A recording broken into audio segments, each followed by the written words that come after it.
I wonder if it's because everybody is online, so everybody's connection's kind of shit. Because because my internet's been acting weird too lately. It's like there's certain things take a while to load. I'm wondering if it's because everybody's at home and it just everybody's online like at the same time. I think wearing this hoodie was a bad idea. Yeah, what the fuck are you doing? Well, I was cold. I've been. Don't ask me why, but lately it's a new hoodie, isn't it? This is an old hoodie. I'm not. This isn't a marketing thing. This came out like 3 months ago or more. I swear to God. This is actually an old t-shirt. That actually, it's a nice t-shirt. I was going to say that, but listen, no, this came out. I wake up in the mornings and I'm cold, so I threw on a hoodie. But now that I'm sitting here and the light's on me and I got a coffee, I have a feeling we're going to have to stop halfway through so I can do a wardrobe change. Well, you can just go off camera. I'm sure I keep everyone entertained for at least 8 to 10 seconds. That's what I'm saying. Like I'll have to leave. Yeah. And come back. Can you do it? Is there anything behind you? Like there is, yeah. So you can't go out the left. I can go come in. Can you go out that way and come in the other side? No. Fuck. No, I got there's a wall over here. That would have been so good. What's going on, man? Nothing really. Are you gonna stir crazy yet? I'm just getting grumpy. Yeah. I don't know. It's amazing how much training actually helps us just to stay fucking calm. It's not that. It's just I don't know. I'm trying to look at it like this, like in a positive way. Because I'm trying to say, well, this is my job, right? I almost never get the opportunity to be given a good amount of time off guilt-free. Yeah. And I thought so I'm thinking, and I was in good shape and I was big before this happened. I was like 6 weeks out. Yeah. So I was in a good place. And I haven't gotten sloppy. I haven't really got smaller either. I'm just a bit flat. So I thought if I can maintain this for a few weeks, I'll be nice and rested. And then if and when this is lifted, I can hopefully jump straight back in. Yeah, but that's easier said than done though. Which is why I'm trying to that's what's keeping me mentally ready. Well, because I think for anybody that any type of workaholic or anybody that loves their job, like you ever notice when you go on vacation, have you ever gone on like on a 7-day like all inclusive? Yeah. For me, after like 4 days, I'm like, I'm ready to go home now. Yeah. Like I miss the gym, I miss like my routine. Here's something I was thinking. Everyone's doing these little home workouts with bands and things, obviously. Everyone's aware they're not going to build anything. Well, I don't know if that's true. I don't know if that's true. We'll get us, like people. Oh, no. On our level, yeah, it's a little tougher, yeah. We know. I'm talking about bodybuilders, not the general populace. I'm just talking like the listeners of the podcast. I'm not talking about anyone else. Yeah. Like we're all doing like the band shit at home. And that's quite clearly not to build muscle, it's just to maintain. Yeah. Surely posing would do the same. Lots and lots of like, but really like not just doing. It's a different type of. No, I know what I mean is not just doing it the shot, but I mean after a side tricep, just go bang, fucking hold. You know, like Haney used to do. Yeah. But that's a different. But that's a different type of stimulus, though. That's an isometric stimulus, isn't it? It's not. No, but surely that's a lot of that's in the same way going to enable you to maintain muscle as well, because you're actually. I don't doubt that. And that's what I mean. I'm wondering if it's. So I wasn't saying it's the same. I'm just saying I don't know. So I'm wondering because I've been doing a bit more posing because I'm just practicing, I guess, because I'm shit. Yeah, that's all I can do. And I haven't really lost any size or deflated. And every time I pose, everything pumps back up. Yeah, no, I can see that. And it's so what I'll do is I won't just like I won't just stand in the front relax. I'll just like lock my quads out and keep fucking just squeezing at them. Mm-hmm. Things like that, or like the back, like just squeezing your arms and up and down and trying to as if you're trying to get a pump backstage with no bands just before you go on. That kind of thing, and some posing, and breathing stuff, and it seems to have been doing all right for me so far. I think you have a misconception of who's listening to the podcast, though. It's not like a whole bunch of hardcore bodybuilders. There's like, if you read the comments on I know you don't go on my page and read the comments, but there's like a lot of just normal people. No, I know, but I think one, I don't think they know how to pose. Like a lot of people don't know how to contract like every muscle in their body.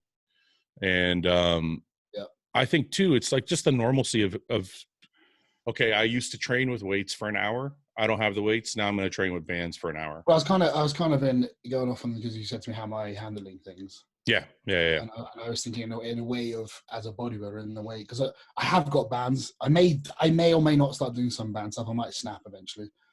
But I was just as a bodybuilder, just surely practicing the posing.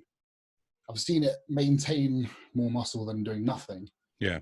And it's also contributing to my job. So in a way, that's quite nice mentally. And because it's really nice in the garden, I can just do it in the garden, and I can see the reflection in the mirror. Sorry, in the window, so it looks fucking vain as shit. Oh, wait a minute. I'm trying to picture this. So you're outside in your garden in a pair of underwear, and can any of your neighbors see you? They can't see me, no. Oh, okay. So even if they could, I'd be like, "Boo!" Put it out the window. But it's but the thing is, one of the reasons it probably looks vain as fuck. But I'm also doing it to a metronome. What do you mean to a metronome? So I got a click going. Oh, okay. So I put it to a click track. So I'll hold it for X amount of bars. Oh, okay. Why don't you just put music on? Not the same? It is, but it distracts me a little bit because it becomes more like because at the moment I'm not doing this as a fun thing. I'm doing it as like an exercise. Like, so if you put music on, you'll be outside like in your underwear. If I put music on, I would do more like practice posing routines and stuff. Yeah. I got you. So, have you actually tried any of the band stuff or no? No. Okay, so when I shot the videos, luckily for me, like I said before, I have a studio. I can still do some actual like workouts with weights and dumbbells and stuff. But when I was shooting the videos for the band workouts, doing some of the exercises, I'm like, this shit's actually fucking like doing if you put a band around your back and you do push-ups, it's fucking hard, man. It's not fucking easy. I mean, I may start doing it. I've only been at the gym 3 weeks, and I feel good so far. If I was immediately like, I'm getting small, I need to fucking pump up or something. Yeah. I may do. I've got a barbell. I've got a few different bits and pieces in the garage. I just don't have any weights, but I've got lots of bands. I've got the what the fucking called, the carabiners. Yeah. That you can clip them on. Yeah, I've got those. I sent you that guy's screenshot that he sent me. He said he's got a bunch of stuff that you could buy from him or have or something. I don't know. I can't remember. I did. I know. But you sent me that when I was still in the mindset of I don't give a shit. I'm not bothered. And now I'm starting to. But then again, they're reviewing. Today is the day they're reviewing the lockdown. Yeah. And supposedly, what they were expecting, they're far below it in terms of what they were expecting. Yeah. So they've actually think what they're doing has been working, and I think what they've done is they've used this time to set up temporary hospitals and morgues just in case. So deciding on the next step is like, the NHS could handle it, and things are trending down. But I think they're going to err on the side of caution and lock us down for at least another week or two yet. Yeah, if it's just another week or two, that's not a problem, right? But if it depends what the lockdown really means, because before lockdown, it meant everything was kind of like how it is in Sweden. It was just bans to big gatherings. Yeah. Social distancing was enforced, and that was about it. See, the tricky part is I'm like, okay, if they're only saying a week or two, but the shows are canceled all the way up to August. Yeah. Why are they canceling shows all the way up to August if they're going to reopen things in a week or two? Because they still don't want people in a big group. Is that why? Well, there's a lot of the auditoriums are not going to be open because obviously they're going to cancel large events. So you're saying they're going to open like normal the bodybuilders?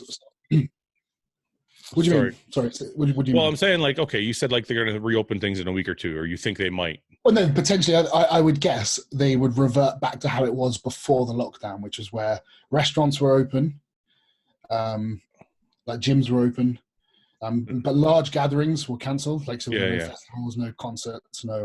Things like that. So a lot of those will probably be still in place, but they'll start. What I think they'll do is they're already talking about opening the schools after Easter, which is really? Yeah, and they're already talking about certain other things like that. So it makes sense to reverse out of it rather than just let it go. Yeah, I think the best thing to do is for the schools potentially, because I read something that they said the schools haven't seemed to have much of an impact on the spread. I wonder why. I don't know why. That's really odd. Kids are full of germs. They don't take care of this shit. Yeah, unless they just don't. Unless kids are so gross, they just kill the virus. And then, I mean, I don't know. I think in 2 to 3 weeks, if that's the case, then I will personally consider this a blessing, and I also hope it's enough enough's been done to stop it getting bad. Enough's been done to prepare for the worst. And businesses can start going back in opening. So people have a bit more normality and the economy has a bit more money going back into it and things can start coming back up. That'd be nice. Yeah. On a more positive note, I think I've regained all my muscle. It's the hoodie. I'm telling you, it's the hoodie. Okay, no, I think I put the seat together wrong because I'm always like leaning back. It looks like you're tilted a bit. You're like, I know. I don't know what I'm trying to say. No, so I was doing this thing where I was like, okay, I'm gonna get small. I'm gonna lose all the fat, even if it means I lose some muscle. I think I got down to like 266 and I was just feeling stringy as fuck. And I know this probably sounds ridiculous to like normal people because it's still like, 266, but you're a freak, yeah. I still, I think I have muscle dysmorphia or dysmorphia or something. I don't know. But anyway, I'm like, I can't do this. So I started eating again and I'm back up to 280 and I feel better, but it's not, it's like a better 280 than it was. Maybe it's like a cyclical thing for you. Maybe you should diet really hard for a few weeks and then push up for a few weeks. You might just have to fill it back up. Yeah. I think too many people forget the mental aspect of things too much. Like somebody asked a question earlier about the off season. So they have like a meal in the off season. Is it a good idea if you're already in a calorie surplus? Yeah. It's like why wouldn't you want to go out for a dinner with your girlfriend or your friends or have a social event and relax off the diet a little bit? Yeah. Because you can't do that in a contest rep. In the off season, that's when you can do it. And I think having that mental balance is key. A lot of hardcore guys, but that's bullshit. But that's probably, and those are the guys that are probably not very good. I think a lot of people forget, like, it's tough, because you see, like, okay, if you take Evan, for example, right? Yeah. If you see Evan's eating videos, he looks like he eats chicken and kale and rice or fish like all year round. That's what it looks like in his videos, right? But when you talk to him, like if I have him on the podcast or whatever, he's like, no, if I want McDonald's, I go get McDonald's and I have McDonald's. I eat whatever I want. I bet he does. I bet Evan smashes McDonald's. I know, totally. But that's the thing. But when you watch his like animal videos, you get the impression that he's like perfect all the time. I've just got this image in my head now of Evan doing his gardening with just a Big Mac in his hand.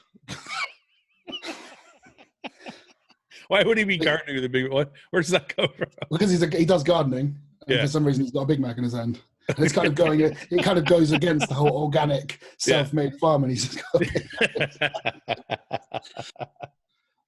But I guess my point is, some people watch these videos and they think that everything's perfect all the time, and that's why I think it's important that we're talking about, which is, I tell people all the time, John said it best. It's like the 80-20 rule in the off season. Like 80% of your shit should be clean, 20% enjoy yourself a little bit. Or just be 80% good 100% of the time.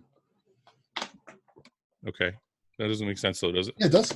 So it means you don't have to be like pre-contest 100% on the ball every meal. Perfect every day. Yeah. We're saying the so same if you thing. Want to be so if you want a bit of shit on top of your diet, if you want to have like be late for meals here and there, but like keep it tight. But you're doing that all the time. That is better than most people, to be fair. Yeah. No, I agree. So I think things are back on track. But I have to ask, do you ever wake up in the morning and you fucking just feel like complete shit from something you ate the day before? I didn't eat anything bad last night. Only if it's junk. See, last night I had a huge bowl of pasta. I was was craving carbs. No, I made it myself. I'm like, I didn't order in. I didn't get any shit. It was all made from scratch. Yeah. And I woke up this morning and I'm like, oh, my fucking stomach. It just feels like it's probably because you ate too much rather than what it was. I ate like the whole bag of pasta. Yeah, of course you fat cunt. Of course you did. It was so good. You smashed that. Yes. Yes, because after we talked about this on the last episode, I was talking to Sarah. She was like, I'll make a pasta. She made like a tuna pasta. Did she get jealous of your mom's pasta? Is that why? No. She just was like, she was like, I can make tuna pasta. And I was like, make a tuna pasta. Tuna pasta's good. She made a tuna pasta. It was fucking amazing. Obviously with a mayonnaise like cream, right? No. A mayonnaise sauce? No, none of that shit. Nothing like that. What did she make the tuna with? Like, how did she make the pasta? It was like just tuna and like tomato and loads of cheese. And I honestly have no idea. Oh, so there wasn't really a sauce. She used like lemon juice and olive oil or something. And there was a little bit of sauce, but it was like but she used this really thick pasta. I don't know what it was. The expensive stuff. It's fucking amazing. Now I just love pasta because normally when I eat pasta, it makes my stomach feel a bit gross. Yeah. So I'm thinking there might be something to this really high end stuff. Well, I think Italian pasta, not shit pasta. Good pasta. Yeah. The high end stuff does matter, but it's also maybe the fish instead of ground beef. Maybe. You know what I mean? And also, look how far we've come. I mean, recently we were talking about tinned mac and cheese, and now I'm talking about great Italian pure macaroni. And making it yourself at home. Making it myself, yeah. What a changed man. No, I might actually get some tinned macaroni now you've said that. That would be perfect for this. The best pasta for your stomach, if you don't want to feel like shit, is the rice pasta. Oh, yeah, of course. I don't think... the brown rice, but brown... I don't think many of the only ones we have around here, they're already in pots, like single portions. Yeah. But with like a stir-in sauce, a couple of Yeah, that's shit. Yeah, it is. Okay, so I got a question from a lady. I want to cover this before we move on to anything else. All right, sweet. Let's go. Boom. I got a question from this lady earlier in the week. She sent to my email, and it was like a page long. I normally don't read them because I'm like, this is too long. I'm just being honest. I'm just being honest. If you send me an email and it's like a fucking whole page of like your life, I'm probably not going to like get to it because I have so many things to do. So, but for some reason, she captured my attention and I read it. Okay. And I felt bad for her, but also felt like we had to tell her husband the truth. So she says, basically, I'm not going to read you the whole email because it's long. Right. But she says... So to the listeners, I have no idea what Fouad's just about to drop in my lap here. It's nothing weird. It's just, she basically says her husband loves our show and loves bodybuilding and loves everything about bodybuilding and wants to compete, but he doesn't feel like he has the genetics. But in the same email, she also says that he's only been serious for like a year and a half. Like he's been training for 5 years, but it's been off and on and blah, blah, blah. And she's like, but he's only been really serious for about a year and a half. So her question is, what role do genetics play and at what magnitude in bodybuilding? And how long do you need to be training, dieting, and cycling properly before you can chalk up your shortcomings to a lack of genetics? And I felt like this is a really important question because this has been coming up like so much that I feel like we need to address it. Certainly not in 18 months. Yeah. For most people. Yeah. I mean, I think it's important to ignore genetic freaks. Yeah. Because it's like anytime you're having an argument with someone, you're with Ronnie Coleman. Oh, fuck off. Yeah. He's 1 in a trillion. Just leave that man alone. He's not involved. Well, over there, Ronnie. Let's say this. Let's say this. I think you would admit that, like, you and I probably have better genetics than most for bodybuilding, right? Like, you wouldn't be able to reach pro bodybuilding status if you didn't. Of course. But we're also not like Phil Heath, where he probably just exploded looking at weights, right? Yes. So it took me, I only gained like 10 pounds a year. And that was like living, eating, and breathing bodybuilding. And smashing the sauce. Smashing the sauce. Very, very hard, I tell you. No, not at the beginning. It was like not bad in the beginning. But like, honestly, I was, it took me, 6 years to turn pro. Mm-hmm. So, I mean, when people say to me like this, like, oh, he's only been really at it for a year and a half, that's just not enough time to tell. Is that 6 years from the beginning of your training? Yeah, I started when I was 20. I didn't do anything before that. Like, I think I just did cardio. I would just say, I would say, well, firstly, why are you having to go at your genetics already? You haven't ever competed. So that's just, I think you need to, just do it. Just do it anyway. That might tell you other things genetically about yourself that you don't know. Because I think you can only really know how good your actual physique is when you're diced right down and you're on stage. Well, the thing is this, like, I'll just read it. He says, I know he wants to do a show eventually, but keeps telling me he does not think he's big enough. And when I ask him why he says he does not have the genetics to get to the size he needs to, his dream is to be an open bodybuilder, but realistically, and he knows this, he should probably try his hand at classic physique. Right. However, he still uses genetics as an excuse as to why he isn't where he needs to be to try and start competing. And I'm like, how do you know you can't get big enough if you've only been serious for a year and a half? You don't really. You don't. That's right. I don't think that should stop you competing. I think you should jump in now, get the taste for it, know what it really is. Know what you're really chasing, because you might diet down and be like, this is shit. I don't actually want to be an open bodybuilder anymore. Yeah. So you're making a hell of a lot of assumptions based on something you don't know anything about from experience. Yeah, it's true. I actually grew up with a couple guys that were like, they looked like they could compete, and I'm like, why don't you compete? He's like, I'm not big enough, man. Once I get enough size, and I'm like, what if you, like you're just like you just said, like what if you do it and it sucks? Like what if you hate it? What if you hate dieting? What if you hate being on stage? How about this? What if you do it and you do have enough size and everyone else was in the same boat as you and they all thought they didn't have enough size? Yeah. Well, I mean, I don't know why the enough size thing matters anyway. I mean, that's the whole reason for weight. But because everyone's looking at like the pros. No, but I mean, that's the reason for weight. No one looks like, even the pros don't look like when they're a pro on their first show. Dude, that was a lot of rhyming there. I just posted a photo from my first show. I was 190 pounds. I didn't wait until I was like 230 pounds to get on stage. My first show, I was 192 pounds. No, I gave myself a year. That's what I did. I gave myself a year, and I said, in fact, I may post this later. I don't know if I've ever posted them. They got the dates on them off my Facebook. My first ever progress picture, 1 year later, then on stage. So they know there's nothing like of me. So I just said, I'm going to compete in 1 year. And I thought, no matter how big I get, no matter how big I can get, I'm just going to get on stage that next year. So I set the date and I did it and I committed to it. Yeah. And I won. But the thing is, I could have been shit. I could have been. How big were you at that show? I was I was a super heavy. You were like what, 220? What was super heavy there? No, I was probably about 225. Yeah, that's usually super heavy. 220, 225. 225. That's a big first show. Yeah, I was pretty soft. But like, I'm not a very good example for this. But I had the genetics to do very well. But however, I would have done it regardless. I don't give a fuck. Genetics. I wouldn't have known my genetics were good because basically the point I'm trying to make is I thought I have a date in mind, so so for me to be as big as I'm going to be on that day, I have to do everything I can between now and then to make sure I am. Yeah. So unless you're doing that, you don't have a clue. Yeah, our story is almost exactly the same. Mine was the same. I went to a show. A friend of mine was doing a pro-am, and I decided that day I was going to compete. Yeah. And I waited, I think it was like 14 months. And I did the same thing. I just committed to 14 months. It was like our local show in the city here. Yeah. And that's it. But for that 14 months, I breathed bodybuilding. It was like everything. I didn't miss a meal. Everything was bodybuilding. And then I was 192 pounds, but I ended up one day on stage at 260 pounds. So the whole, I'm not big enough doesn't mean shit. Everybody starts at a certain weight class. And plus it's not even the whole, if you're going to compete or not, just this whole genetic argument bothers me so much because this is how you can tell if you have shit genetics, in my opinion. If you do every single thing right for a whole year and you don't gain 5 pounds of muscle, there's something wrong. Yeah. And also you don't know how good your physique is until you diet down. But I don't mean genetics as far as structure. I mean genetics as far as putting on muscle.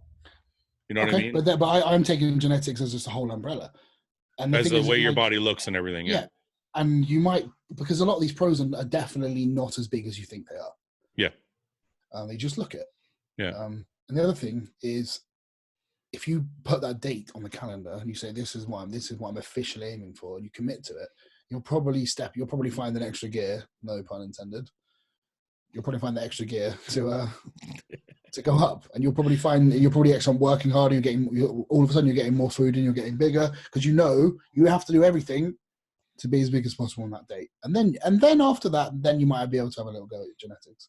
I just want to add one more thing too about that is I've trained, there's been some clients, I used to coach a lot of clients and I don't anymore, but when I was coaching clients, I remember specific few people that were I'm like, what am I going to do with this guy? He's not going to look good. Yeah. But it's weird. The more shredded they got, I was like, this person actually has a really good physique. Yeah. You can't tell when you're covered. Even if you're only 8% body fat or 10% body fat, you still can't really tell until you're shredded. Yeah. It's crazy. Cause it's I always think my first set of pictures versus halfway versus the end. You would have never expected it. Yeah, that's what I mean. Cause you can't see where all the insertion points are and where how your body flows until you're all the way at the end. Yeah. So anyway, that's a good example. Phil Heath looks shocking in the off season, to be fair. What he's shocking how? like in the comparatively to how he looks on stage. Like you never, because that's why he always gets demolished at the guest posing because everyone's bigger and better than him. Because he's not because the magic with Phil isn't the size, it's everything else that none of the other guys have.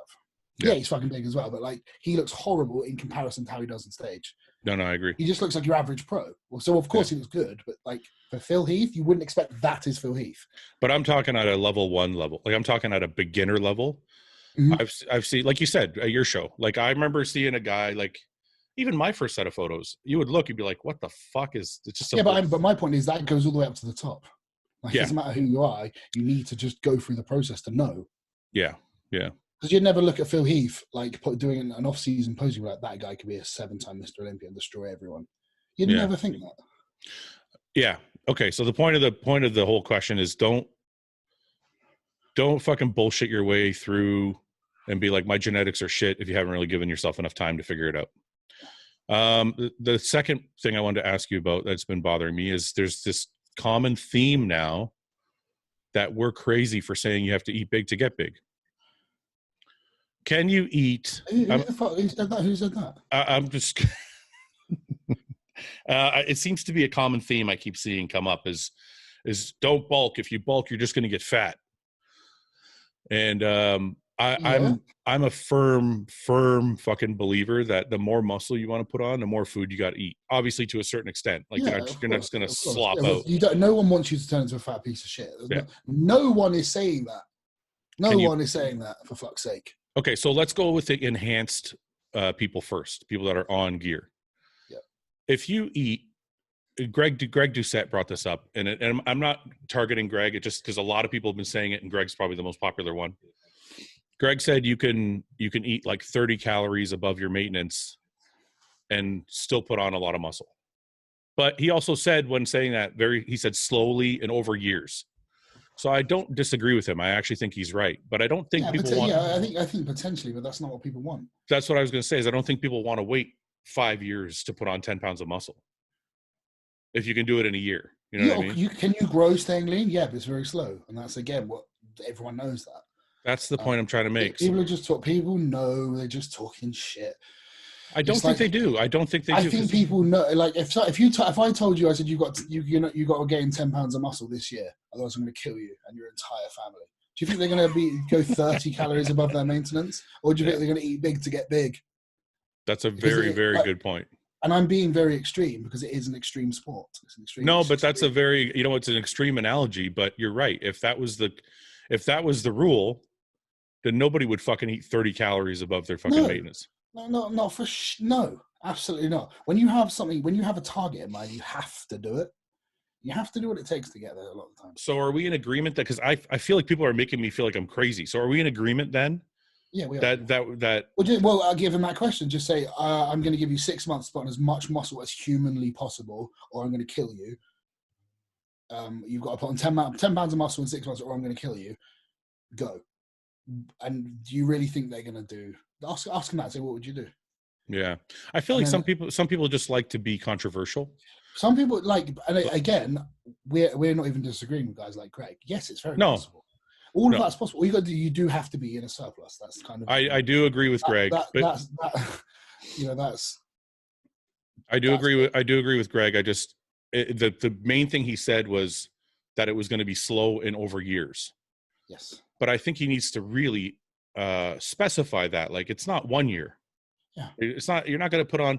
Yeah. Like, if you're a middleweight and you want to be a heavyweight, it's going to take you 5 years if you're eating 30 calories over your maintenance.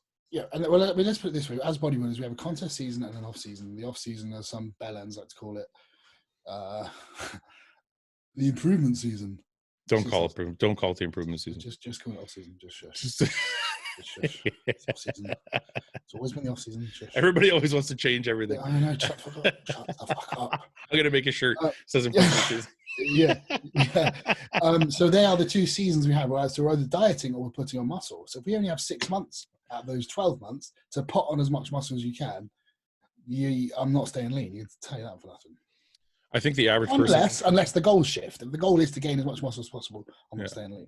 The one guy I kind of got into a little debate with somebody yesterday online, like I normally do, and the guy was like, My friend did a heavy bulk, and he just got fat and bloated and whatever, and had to diet really hard to get it off. And I'm thinking to myself, if you've ever seen me in my fucking peak off seasons, I look fat and bloated. Yeah. Like, I don't look great. Like, when I was fucking 308 pounds. Well, he might have got really, really fucking fat. No, I think to the average person, they think when we're cut, like, let's say you're like kind of lean, but you're not shredded. Yeah. They think that's what you should look like all the time. And I think when at this phase in our careers, you're pretty much the size you want to be. I'm not going to get any bigger ever. We can stay relatively lean. But when I was coming up, my off seasons were it was time to eat. Like, right, but let's go back to what I said. You had 6 months to get, let's say you had 6 months to win shows. Yeah. Get shredded, and you had 6 months to get as big as possible to do the same thing again next year. That's right. And so you use that time. So because you had 6 months. Yeah. If you had 5 years, I don't think you'd do the same thing. But what I'm trying to say is, if somebody gave me 5 years to gain 10 pounds of muscle, I'll do the Greg thing. If somebody gave me 5 months, I'll do that other thing. I know, but what I'm trying to say is, I think part of the misconception is that people think that you should be like lean all the time, and I'm like, I look like shit. Like, my wife said to me my wife looked at me one time. She's like, you have, like, I think I went to take a piss and I was naked. She's like, you have dimples in your ass. You know that, right? I was like, okay, I think maybe I've gone a little too far in the off season. Gotta pull it back a little bit. But it's like, it's not pretty, man. I bet she liked it. I bet she loved it. Well, she loves me no matter what, but that's not the point. The point is it's not fucking pretty, but it always netted me 10 pounds of fucking tissue. Yes. On stage. Well, I mean, it's just a different argument. If you think you've got to stay lean year round, be my guest and be a shit bodybuilder. I don't care. Yeah. Yeah. I mean, I guess if you're doing classic or you're doing men's physique or whatever, if you're doing, well, let's say classic because they have weight cutoffs and you're near your goal already, then yeah, you're not going to bulk really fucking hard. But if you're trying to be an open bodybuilder and you have to put on as much muscle as possible, bulking is necessary. And it means fucking eating and getting big and eating a ton of food to get there. I personally I did once or twice, but now I wouldn't let myself get too fat. But that's only because you put on all the size already. Yeah, but I mean, no, even like when I'm pushing the food hard, if I haven't come to that yet, but if I got to the moment where I was a bit too sloppy. What's the worst body fat percentage if you had to guess? Like, what's your worst body? Like when you were growing, not now. Ooh, when I was like peak first ever off season, I probably had 15%. Something like that. That's what I'm saying. I think I was 17 or 18% went off. 50, I'm talking, well, probably higher than probably maybe 15 to 20, anywhere within that. See, like if you told people that now, they would think you're crazy. It's not far off for pork scratching. I just think because part of the problem is we're giving advice now, and I don't think people could see us when we were starting, and it's not the same person. I'll post these pictures in a bit later. I'll be small, get fat as fuck. I'll do the same thing. And then I just diet down, and then I'm on stage, and then you can see what I did in that first year. In fact, maybe I'm probably gonna make a little video about it. Actually, I'm gonna sit here at my computer with my wall. Yeah, with your beautiful brick wall. And the image will pop up here, or the image will pop up on the screen, and I'll talk about it. Yeah, and then I'll get the next slide up. Can you do that? Can you do that? Like no, not now. Like make a video for YouTube or whatever. Let me see if I can do this. All it is just getting an image up, and your voice continues over the image. It's quite easy to do. Oh shit! What have you done? 1 second. I think I have this. Right. Can you see my phone? Yeah. Okay. That's dangerous. No, I gotta show you guys this photo because we're talking about it, right? This fucking beauty. Good. Look at that. Good. Look at that fucking beauty. That's good. I tell you what I could do. I can send them to you, can't I? And we get them on the Dude, screen. look at how shit that is. Are you serious? I had tits. I have tits. You do. But this was my second year, or my first. I mean, you are an absolute disgrace there. I'm not gonna lie. Look at this. This one. Look at my legs. They look like sausages. To be fair, it's actually not that bad. Yeah, but this was like 8 weeks out. This isn't off season. Have you got any big fat boy off season pictures? Oh, I do for sure. I don't want to find them now. It'll take forever. Okay. Well, I need to find this one of me that's a meme that I made into a meme, and it's just the fattest I ever got, I think. And I'll send it to you. You can get it up on the screen because it's pretty bad. Dude, I have one from my third year, I think, it was the first off season before the nationals. I got up to 286 pounds Luke. Right. But I ended up on stage at 202 or 204. Fuck me. Wow. I dieted for 20 weeks. I lost 82 pounds. Yep. And I have a picture. And I'm wearing like these boxer briefs, but they're loose. So it looks even worse. So I'm just like this fat, like doughy body. So you please tell me you have those pictures. I'll find it somewhere. I need to find this one because this one of me. I made it into a meme. And that's the only picture I have of it. Is what is it from, like when you started? Yeah, it's Christmas Day 2011, and it was after my first ever bulk and just before my first. How old were you when you started? 26? No, I was 23. 23. And how long did it take you to turn pro? 4 years. Damn, that's fast. Sorry, I mean, it seems like you grew really quickly. Yeah, like that's my genetic thing is putting on like Ben always says I put muscle on for fun. It's not that easy, because we'll do like the same thing for an off season. And yeah. Ben's a lot more aggressive than me with like drugs and things. And at the end, he'll put on like he'll look good. He'll be like, he's getting some muscle in some areas while I've like put on like 12 pounds. Yeah. But we've done the same thing. And Ben also has phenomenal genetics as well. But he's more gifted for getting shredded, and you're more gifted for getting huge. Not anymore. I get. This is why I'm quite interested, because even I used to lose body fat quite quickly, and then I found it hard at the end. Yeah. But nowadays, when I start my diet, like body fat, like insanely quick. Yeah. James was with me in Florida for 2 weeks, and he said like every day he could see it, I was getting leaner. Like he could see it. Well, it's probably because the muscle, and that's quite new. So if I can keep that up for a whole like 12 weeks, I could probably that's new. Do you think it's a factor of having more mature muscle, being older, or being more strict with your eating, or is it a combination of all of them? I've always been incredibly strict with the food. Oh, you have? Yeah, I've never been slack with that. Okay. Unless it's in the off season where I just eat what I want on top of my food. But pre-contest, I'm always on it. I think it's just because. Well, no, that's everybody. I meant like. Yeah, but in the off season, are you stricter now than when you were before? Or still I will eat 5 meals a day, and then I'll give myself the option of eating one whatever I want meal on top if I want it. Every day. Yeah. But I don't have it every day. I just have okay, but that doesn't matter. What I'm saying is, was it always like that, or is it stricter now? I think it's always been like that. I've always been like one of those 90%. Yeah, tight every day. So then it sounds like it's probably more a case of muscle maturity. It's just being older. Like I think it's being older, changing things, working with Chris for a bit longer. Yeah. But yeah, Ben stays lean. Yeah. Way better than I do. But I think in terms of losing body fat, it would be quite interesting to see. Because the last time we dieted for the Arnold, together was when I did the Arnold. Yeah. And he was going to do the amateur. Yeah.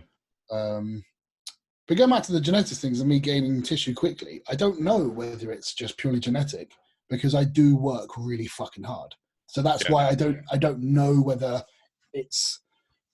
I don't know. It could be. But I think I think I don't like to take the work ethic thing into play all the time, because there's probably a lot of guys out there that work really fucking hard. I know. This is what I'm saying is like it's not like I haven't done everything perfect or done everything well and it's just happened. It's like, because there's a lot of bodybuilders you can see by the way they train and eat, and they're freaks, and then that's genetically gifted.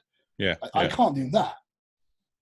But if I do it, you mean if you slack at all, you won't be. If I slack at all, I'm fucked. Yeah. So there's that. So I mean, this is why? Yes, I have good genetics, but I also put the work in as well. I'm not one of those freaks that just do fuck all and they just look insane all the time. What I'm saying is, I've known people in my career that are fucking, those bodybuilding guys, like you see them every day at the gym, they work their fucking ass off, they eat all their meals, but they just don't make the gains that you make. That's where I think the genetics separate. I do, but I always look at the way those guys train. I'm like, you're not doing it how we are. You're not. That's true. That's true. It's not. Yeah. You think you're training hard, you're not. Yeah. And you're eating chicken and sweet potato after your workout, you are really lacking on food. What do you think they should be eating? Just a fucking big old shake. Just have a fucking mass shake straight after your training. Go home and have a steak and rice. Do you think it's possible to get to our size? And I already have my opinion on this, but do you think it's possible to get to our size by eating clean all the time? Likely not, unless you're a freak and can put food away like Kai Green. Probably not. Yeah. I personally think you need some shit calories, because I don't think you can make up the calorie deficit. I don't know of any pros who have got there 100% clean. You know what? Here's a good question for you. People are always trying to gauge, and this might, I'm going to get fucking skewered for this, but people are always trying to gauge how many calories above their surplus they should go. They're like, okay, fine, I should bulk. What should I do? 500 calories over? Yep. And honestly, man, I'm like, sometimes I'm 2,000 calories over my Sometimes I always never count. But if I did have to count, I know I don't really count, but if you did have to count, it's been up to like 2,000 calories over. Yeah. So that's like, but if you said that to somebody, they'd be like, no, I'll just get really fat. But I know, but they don't have the tissue we do. They don't train like we do. No, I'm talking about the beginning. Oh, the beginning. Oh, like even. Okay, sorry. Yeah, Well, you probably would get fat. Yeah. No, but even in the beginning, like at 200 pounds, my fucking daily caloric intake was what, 2,500? Can I just point something out? You had a very, very, very good professional bodybuilding career. Yeah. So of course you did, because you did everything correctly at the beginning. So it's no surprise, is it? So all you're doing is you're explaining to me now how you did everything correctly. But I'm not explaining to you. I'm explaining to people listening that think they can only eat 500 calories over their daily caloric intake. And I'm like, man, there was days when I was 1,500, 2,000 calories over my. Yeah. So what I think these people who are thinking this, the clue is in success. Like, go and look at all your favorite pros. Type in Jay Cutler off season. Oh Type my in God. Lee Priest off season. Holy Type shit. in like my set. You'll probably find some really horrible pictures of myself and Fouad. Yeah. And it's not all sunshine and fucking rainbows. It's not all being shredded and being tanned and being like, "Oh, this is sick." You know, a lot of the time, you have to basically look horrendous for your spouse. The last thing I'll touch on, and this goes to your point all the time, is I noticed that my training, since I've been working at the studio with my old training partner, has like elevated dramatically. Like I'm working way harder. Yeah. And one thing I don't think people always put into the equation when they're talking about their diets is how hard are you training? I'm way hungrier now than I was 6 months ago when I was like doing my own shit. I mean, I noticed that as soon as James and I started pushing the volume up. Yeah. And started training a little bit slightly quicker pace, accumulating more sets and reps on the way up to our working sets and things like that. Yeah. Mate, we were starving. Yeah, you notice your appetite increase, right? Yeah. That's one of the things Evan always says is eat according to your training. Yeah. If your training is slow and shitty and you're not training to failure, you're probably not going to eat 5,000 calories a day. But I mean, that's really good advice, and I think that's something that in a way I think a lot of people indirectly do with their program. Someone like John Meadows, he gets people to train 7 days a week a lot of the time. You know this. Yeah. And then he just thinks that so you don't need cardio for that. Yeah. And I've never known John. I mean, I know you said you've dieted really hard. He never seems to starve people. No, like I said, I felt like I was starving, but the lowest I went with John was like 2,100 calories. Yeah. So you're still feeling well fed. Your training's good. Yeah, but it felt like I was starving. Yeah. I mean, 21. But wait a minute, 2,100 calories I was 258 on stage at that show. Yeah. It's not a lot of calories, man, for a guy who weighs 258 pounds, like shredded. Yeah, sure. But again, there are like always outliers to things, isn't there? Yeah. Because you've done much higher food and got just as shredded before. Yeah, I have. Yeah, when Haney trained me, we didn't do any cheats. And do you think a lot of that is the training?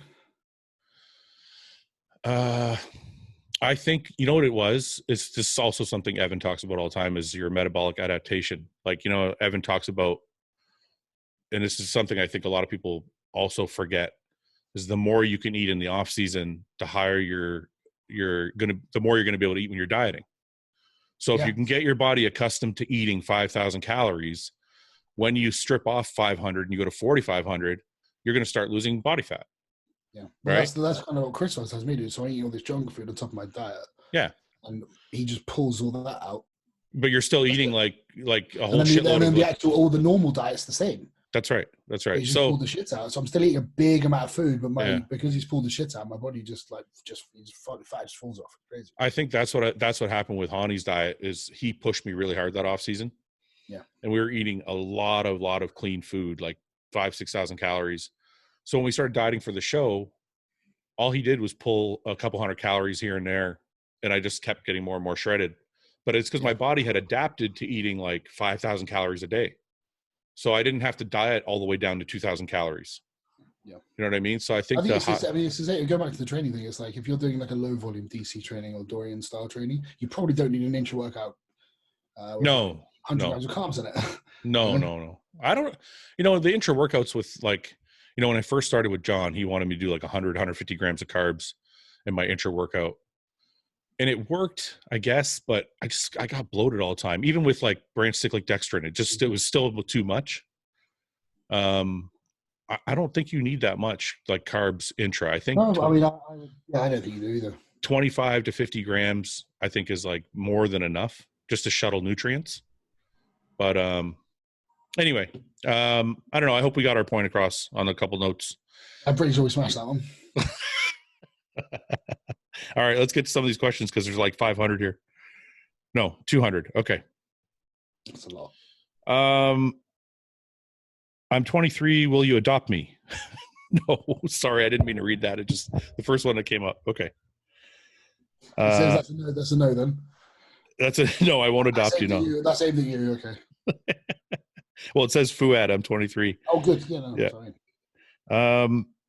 What was your stack when you worked with Chad versus Haney? I'm assuming that's me. I'm not going to tell you my exact stack, but I will say that they were very similar and there was no real like secrets involved. I don't know. People talk about like these huge stacks that people do. I don't think they were huge. I think a lot of it, like, where does this shit come from? Well, because people don't know. Like that guy, more dates, more plates, or whatever the fuck his name is. That guy's over there guessing everybody's stack. He's just guessing out of thin air. Like, I think The Rock does this, and I think this guy does this, and I'm like, I hope someone does me. Please do me. I've already had a whole bunch of people tell me. I already had a whole bunch of people tell me they don't believe you when we're on here. We're talking about your stack. And oh, really? Like, yeah, they're like, he's full of shit. I'm like, nah. And I always have to fucking defend you. I'm like, Luke wouldn't lie, man. And, well, I remember when we were in the car. We were it was you, Brandon Beckridge, and Ed Koo, and I was getting ready for the Arnold Australia. Yeah, it was about 11 weeks out. Yeah. We just found out on the list. He was like, "What are you running?" And I showed you what I was running. He's like, "That's shit. Up it. That's shit." I said that. Yeah, you and Ed, all three of you were like, "That's not enough." Yeah. Well, how'd you do at that show? I got 4th or 5th. See, you should have listened. But Chris did start pushing things up from there a little bit. But when you work with Aceto, if you ask any of Aceto's guys, he's not massively aggressive. Anything. No, I don't want to give any specifics, but no, he wasn't aggressive. He didn't really. Yes. If you want the honest truth, Chris only gave me advice on like 2 things, but I basically did my own stack. He just kind of just knows what works in a way from what we've been doing. He knows what I like. Basically. But he's never honestly, I wrote my own stack and he's like, are you doing this one thing? I don't care. I can say it. He said, are you doing Halo?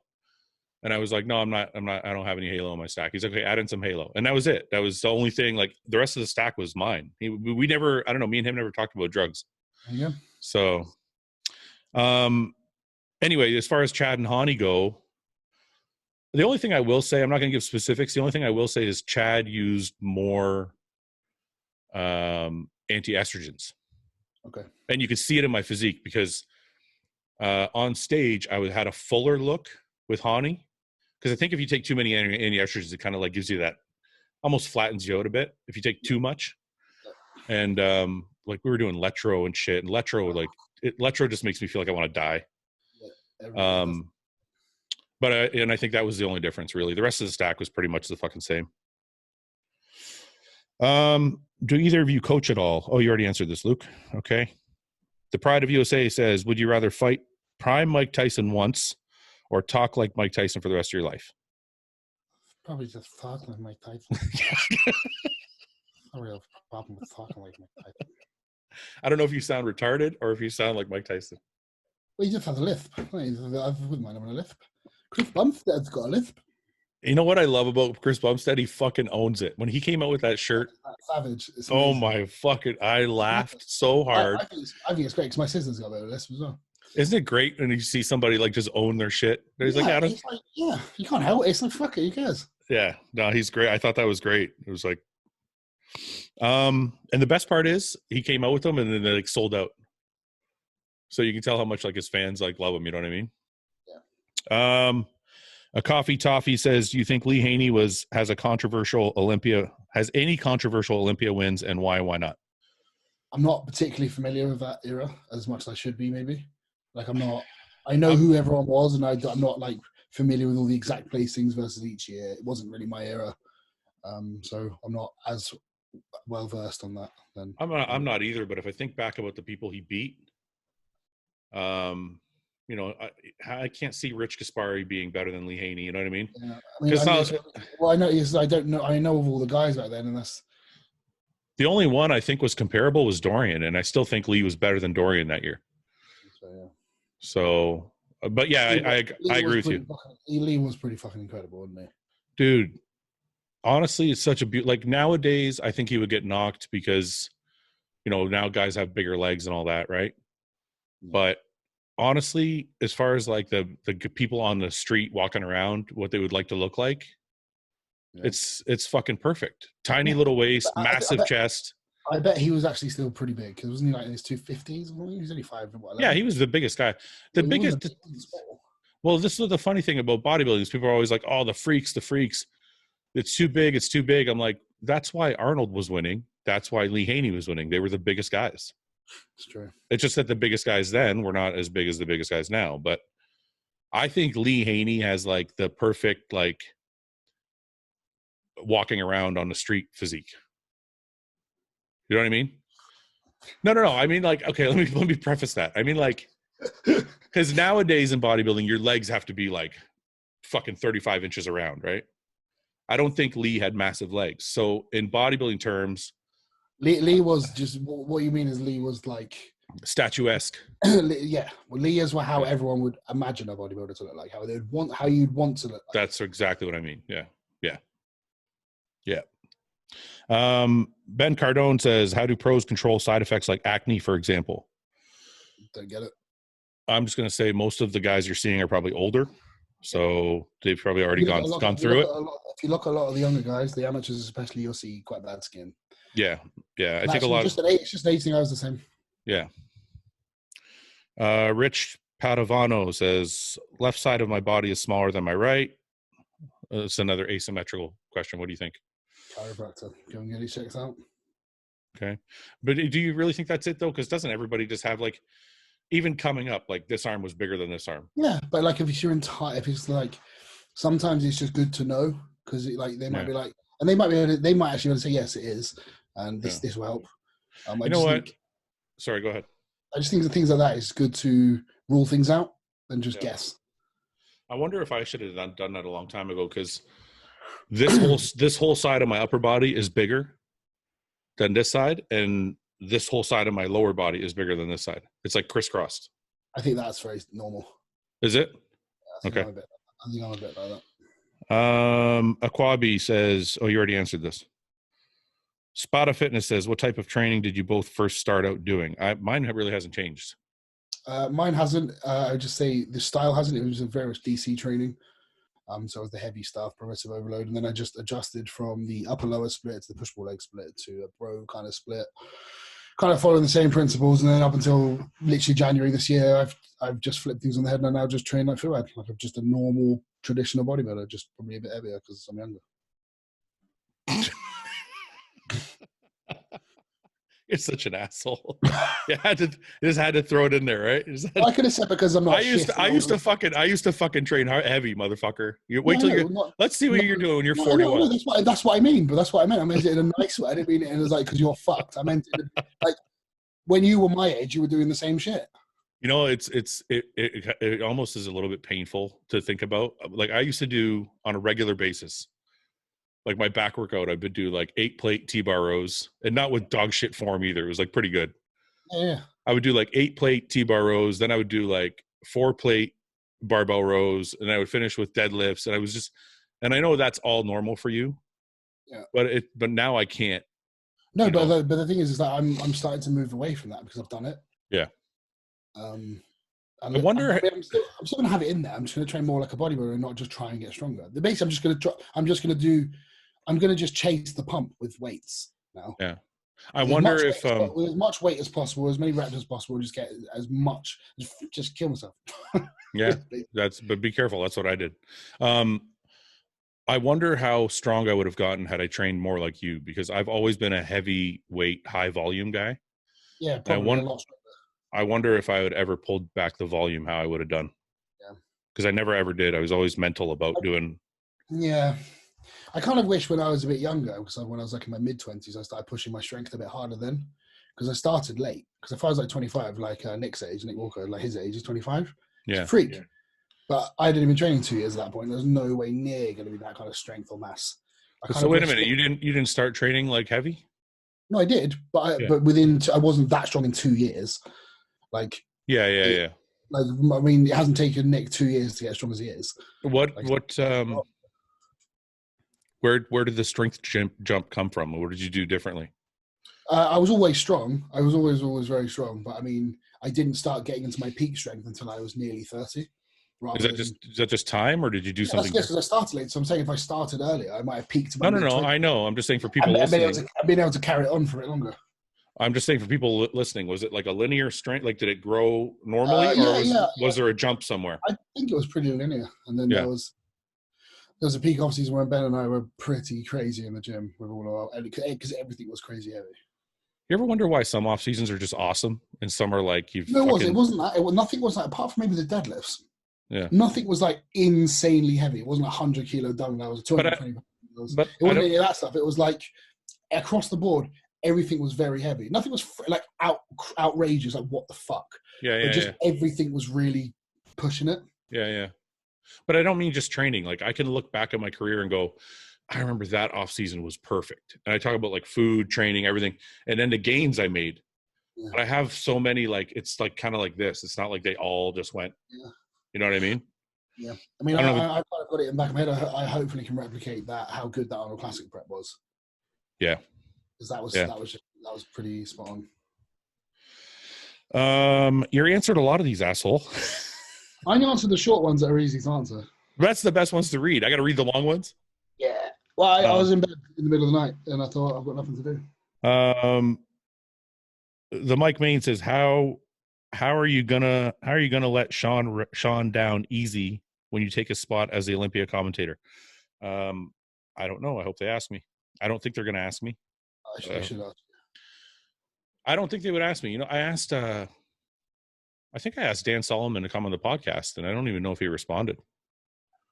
So I don't know.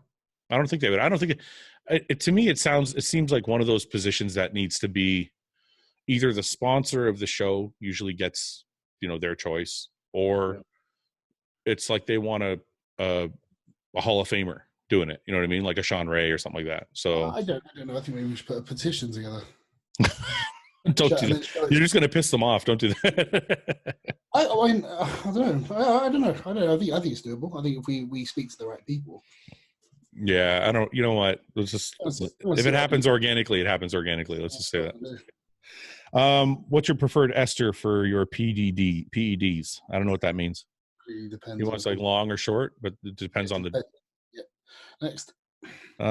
Question for you guys. You have to pick one. Fuck a goat, but no one will ever know you did, or don't fuck a goat, but the whole world will be 100% convinced that you did. Which fuck a goat? What are you talking about? Yeah, right? Yeah. That's really gross, though. It is gross, but you haven't really given me much of an option there, have you? It's either fuck a goat and no one knows, or you might as well have fucked the goat. So yeah. I might as well fuck the goat. We agree on that one, so that's all right. All right. Jesus. Walk around with a badass constant walk around with a constant badass pump or instantly add 3.5 inches to your meat?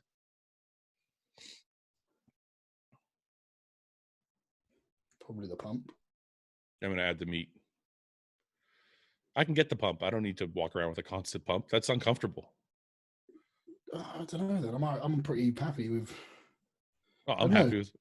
Everybody can want more. I always want everybody. Okay, you'll go then. Yeah, I'll go with the meat because actually thinking about it, walking around with a pump all the time would be massively uncomfortable. Think about it. You're walking around like this. Oh, yeah, actually, that would suck. You feel so uncomfortable. Right. You already answered the natural guys. Kieran says, I am 16, but I'm not able to eat the amount of protein I need. I have been lifting for over a year now. Will I be able to build any more muscle without getting the 200 grams of protein I need? This sounds like a slap in the face question, but go ahead. I'm just so angry at these fucking kind of. It just. What do you mean you can't eat 200 grams of protein? Why? Why can't you eat 200 grams of protein? If you do two scoops of protein powder twice a day, right? You do a shake with 2 scoops of protein powder twice. That's quite expensive. You can even get cheaper than that and just use green, like kidney beans and tuna. Okay, but I'm just saying, like, if let's say money's not an object, you can buy a tub of protein powder. You do 2 scoops in a shake. You do 2 shakes a day. That's 100 grams knocked out right there. It's true. I agree with you, but it does sound like maybe money is the issue. Well, it doesn't. It doesn't, but I just assume maybe you just couldn't afford it. Just try and budget for much cheaper options. Eggs are fucking pennies, mate. Come on, dude. I've never ever felt this in my entire life. If my coach said you need to eat 400 grams of protein, I just fucking found a way to eat 400 grams. I don't understand this question. It's malfunctions. It is a good question. It's a good. It's not a good question. It's a good. Look at what it's done to you. That's why it's a good question. Because how many times can you tell people to say? Okay, how about this? No, you will not build any more muscles. You must eat your 200 grams. Well, that's. You have to eat 200 grams, otherwise just don't bother. I'm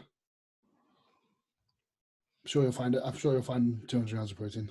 Well, let's not lie. Okay, you're still going to build muscle, but if you need 200 grams of protein to build muscle optimally, then you have to find a way to get it, or else you're going to. So how much? Did he actually say how much he's having? It doesn't say how much he weighs. Is he having 199 or is he like 180? I mean, how far off is he?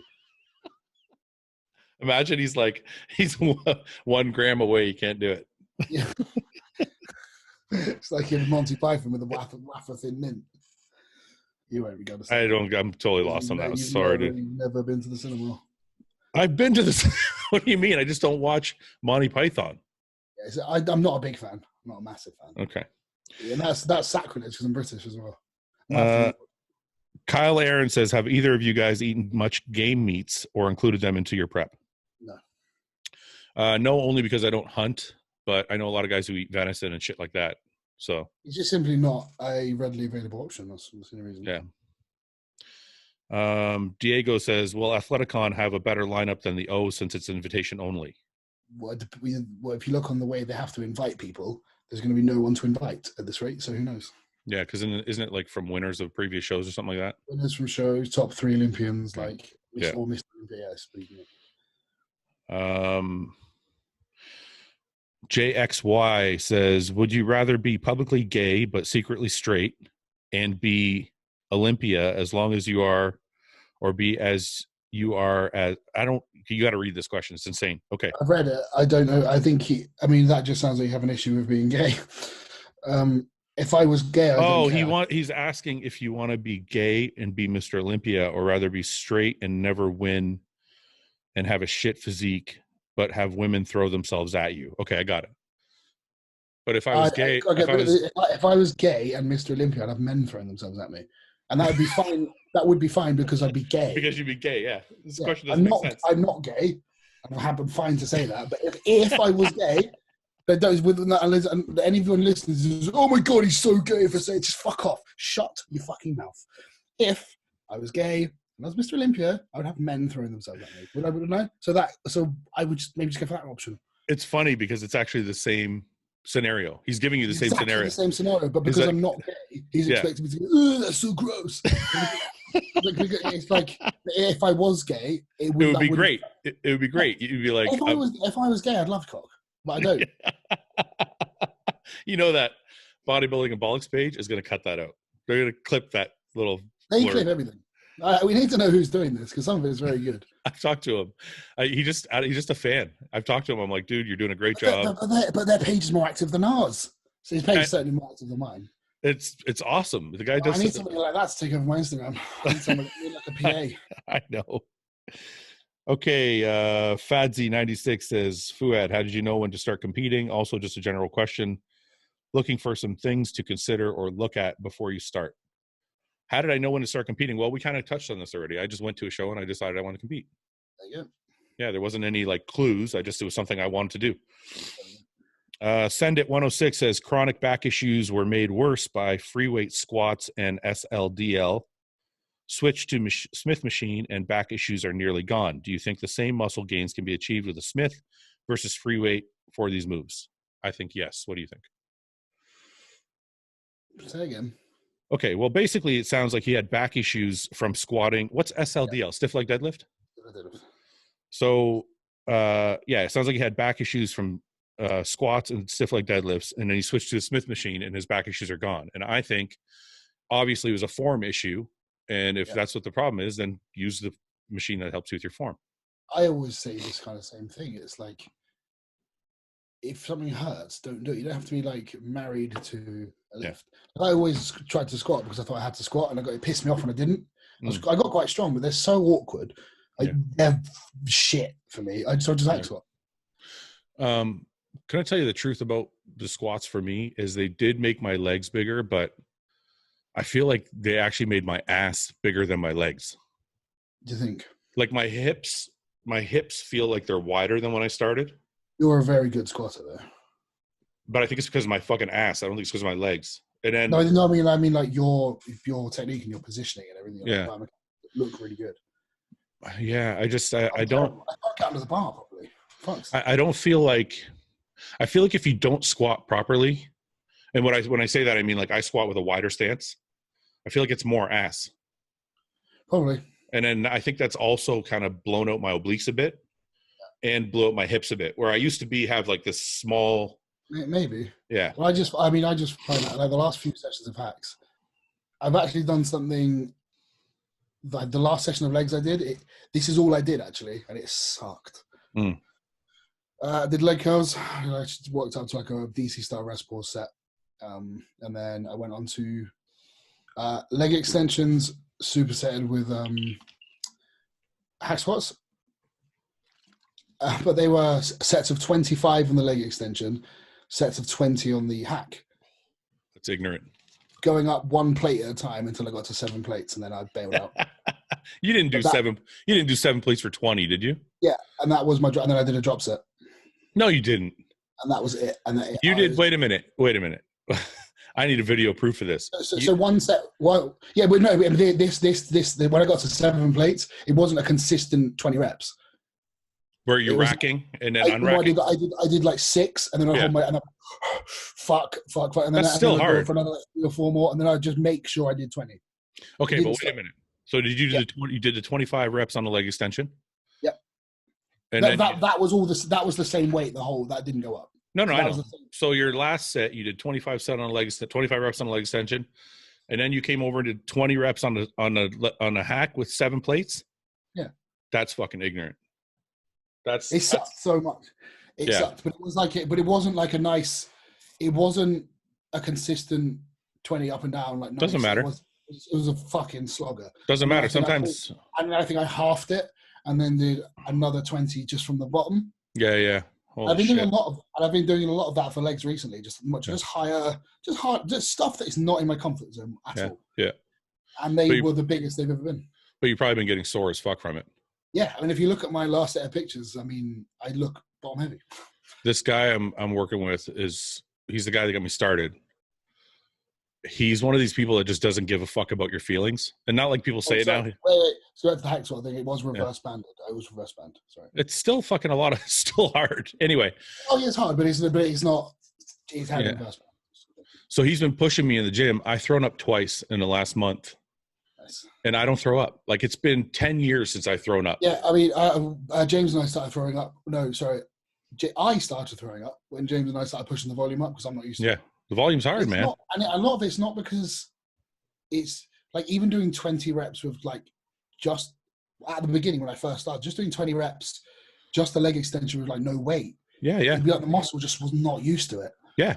Like if I did 20 reps when I was doing leg presses with no weight, I'd be like, this is bollocks. I can't do it. But it's not, honestly though, man, if you're, I mean, you know this, I shouldn't have, I don't have to tell you, but I remember like when I used to train like extremely hard, I used to get sore every week for 5 or 6 days. Like you don't get used to it when it's high volume.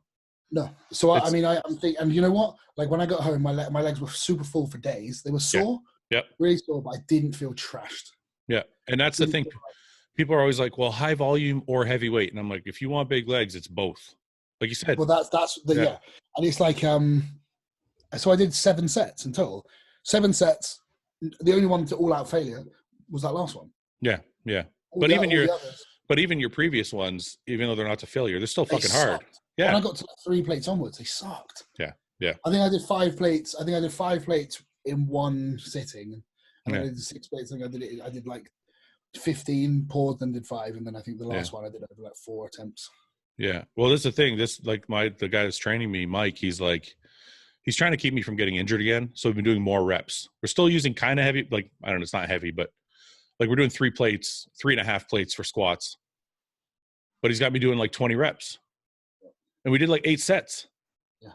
I'm like, so I fucking went and threw up. I'm like, what the fuck, man? I'm like, because normally my squat is my lowest rep range. I 6 to 10.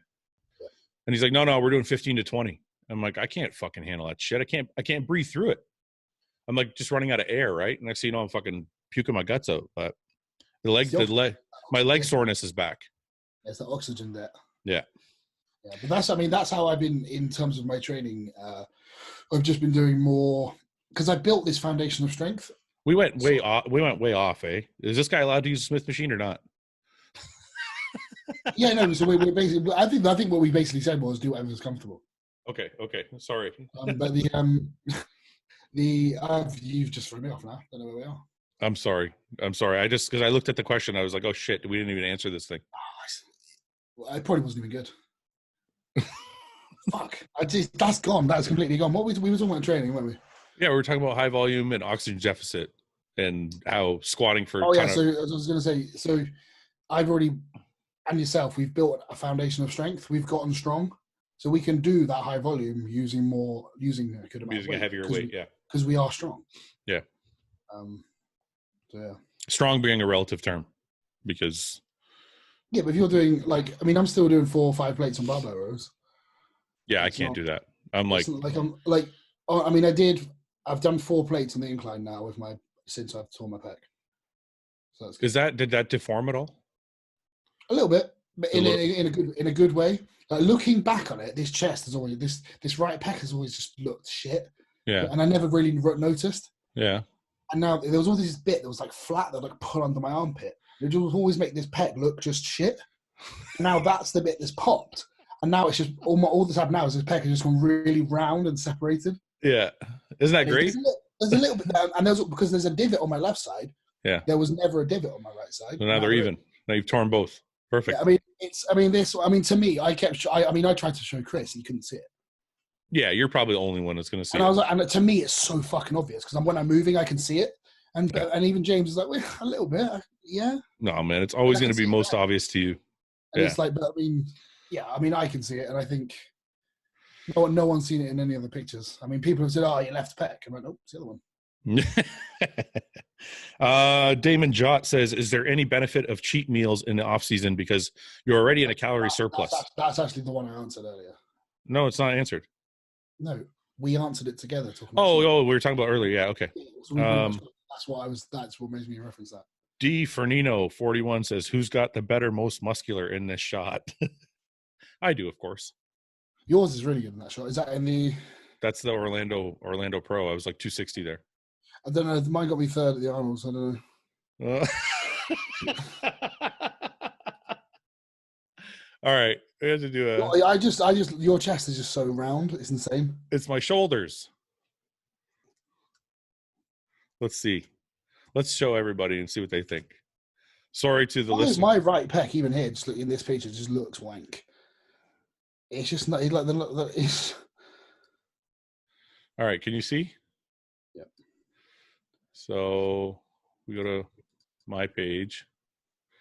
We'll go here. All right, so these. I'm killing you in this shot. You did it very good, Jim. Yeah.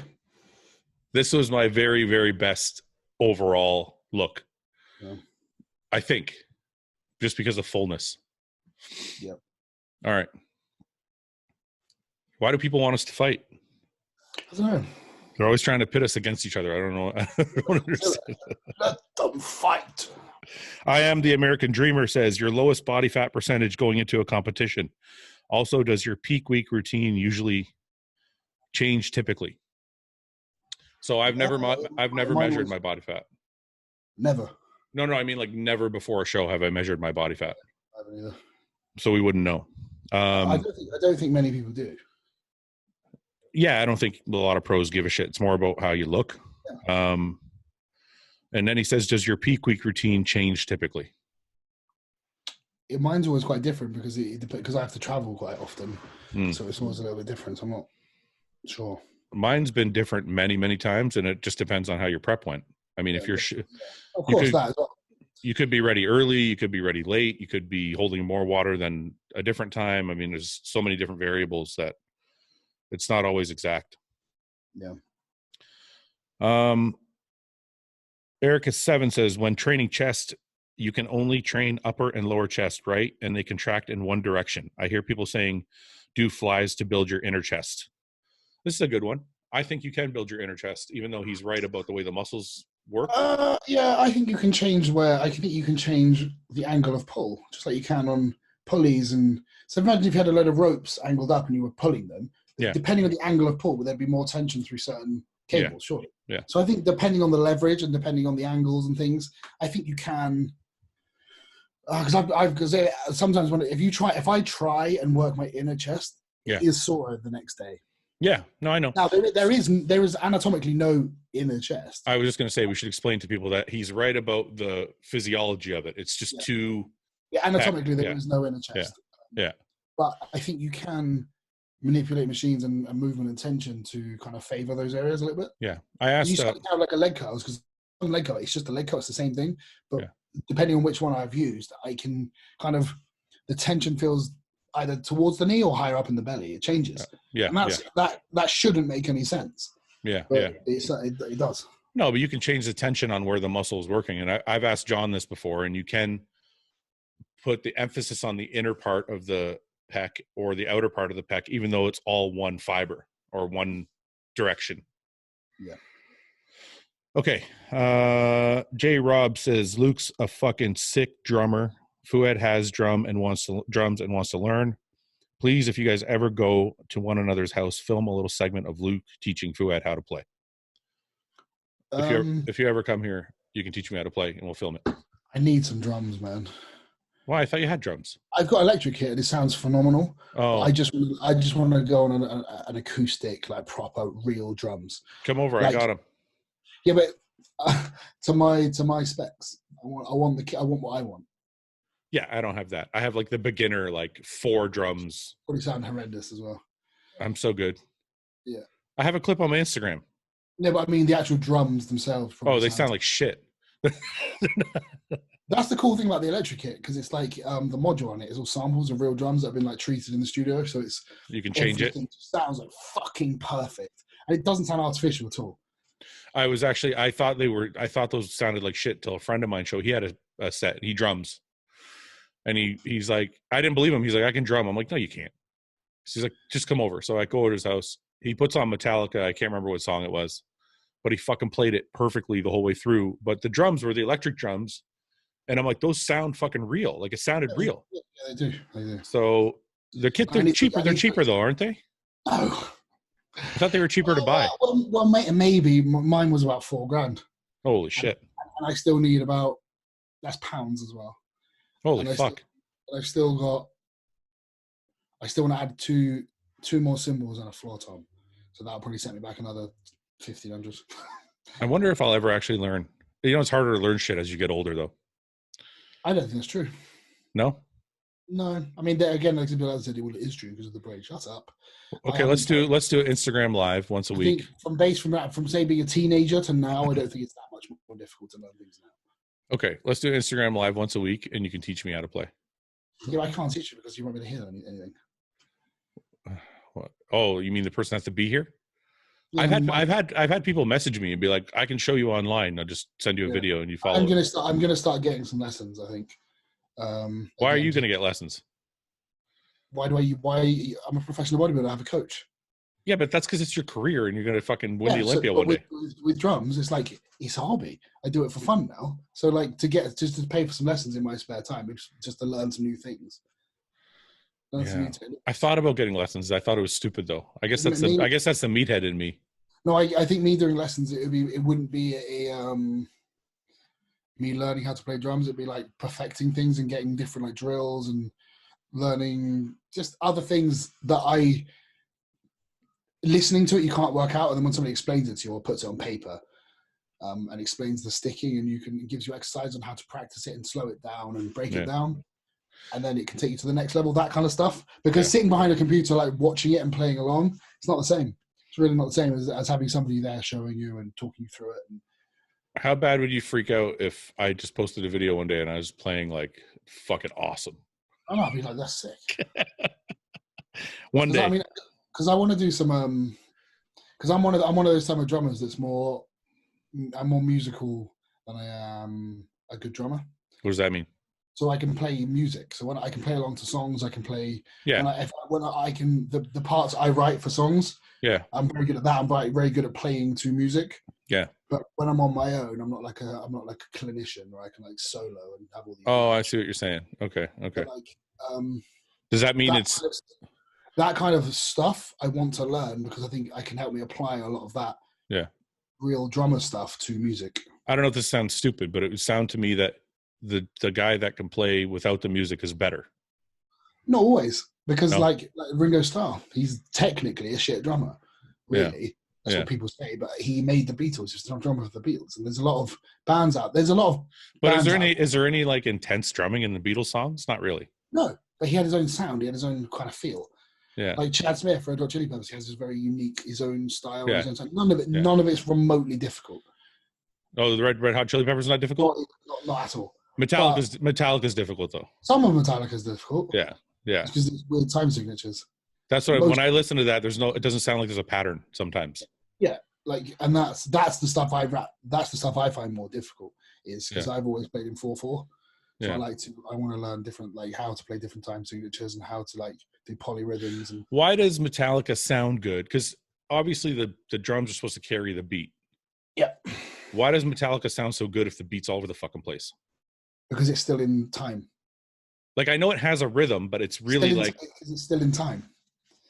So it's just a longer rhythm. Is that what you're trying to say? So it's not 1, 2, 3. Yeah. It's in a different.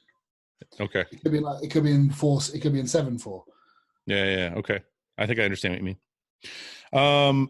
Okay, moving on. Schroeder 86 says, does your training split and or strategy change at all when cutting compared to bulking? Training? Yeah, does your training split? I sometimes start breaking body parts up a little bit more pre-contest. So like I might give myself a shoulder day rather than do chest and shoulders together. Yeah. That's about it. Mine usually doesn't change that much unless there has been a couple preps where I start doing 2-a-day training. And then I break things up. I haven't done that. I was actually thinking about this earlier. I was thinking if I get to the point where this like lockdown gets lifted and they say you've got 11 weeks, and Chris is like, you're gonna have to really fucking work. Yeah, that's when I would pull the double trainings out of the bag.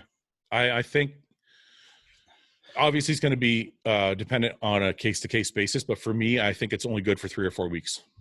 I feel I've tried it a couple. So if I did that for 3 to 4 weeks, I'd probably fill straight back out, put everything straight back on, probably chore for get my metabolism right back up, just smash for a load of body fat, probably, and then pull a session out, and then just pull the session out and go back to normal. So I can use that 4-week window as like a turbo prep. Yeah. I've tried it 3 different times, and every time it felt like exactly the same thing. Right at the 3-4 week mark, it's like I hit a fucking wall. I did it for 4 days with Ben when he was working with me, and I was like, yeah, I'm out.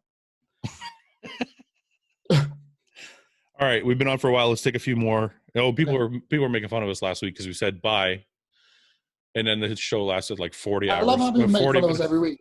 People make fun of us every week. Yeah, come back every week. You little cheeky buggers. Rick 4922 says, as you've gotten older, what foods have in any bother your stomach?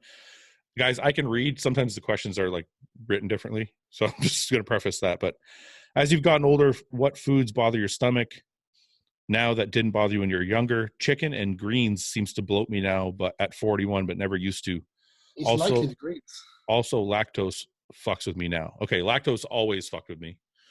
So that's one. I have heard that people have trouble digesting chicken. Is there something in chicken that's like fucking people up? I heard it. I've not had that yet. Okay. I don't like eating a ton of vegetables. Like a lot of green beans. Fuck that. Does it mess with you? If I went and ate a tub of ice cream, it probably wouldn't agree with me. Green beans don't do anything to me. They fuck with you? No, if I have like a lot. Yeah, if I had like 3. Yeah, if a lot. Yeah. I don't know. All I can say, no foods fuck with me more now than did before. I think the only thing I can say is the amount of food I eat now is harder to digest. I don't remember me in my early 20s or like late teens and eating a pizza and the next day feeling like shit. Yeah, I remember I used to mulch through that shit, no problem. Yeah, I would never be the next day. I'd be like, But I think it's just the same thing, like drinking, for example. I used to get absolutely fucking annihilated on a Friday night. No, like blackout drunk. Yeah. And go to pass out at like 3 a.m. And then I would get up at 6 a.m. and go to my restaurant where I used to work to prep food. And I was fine. I was like, I'd wake up, I'd be like, oh, time to go to work. And it was like, if I did that now, I'd be hungover for fucking like 3 days. Yeah. I remember shit like that. Like I'd play a show in London and then have to drive back, get home at like 4 a.m. and have to be up at 6 for work. So yeah, and you'd be fine. Be relatively okay. Yeah. Now I go for a drink with my wife. We'll have like 3 or 4 drinks at dinner, and I'm like hungover for 2 days. Not hungover, but like, it's like that tired, shitty feeling. Yeah. So yeah, there's a lot of things that like, are not the same as when I was 20. Is Luke a CrossFitter? That's just a question. He's just being an asshole, obviously. I literally don't know what you want me to. Worst trenbolone experiences. This guy's like all over the map here.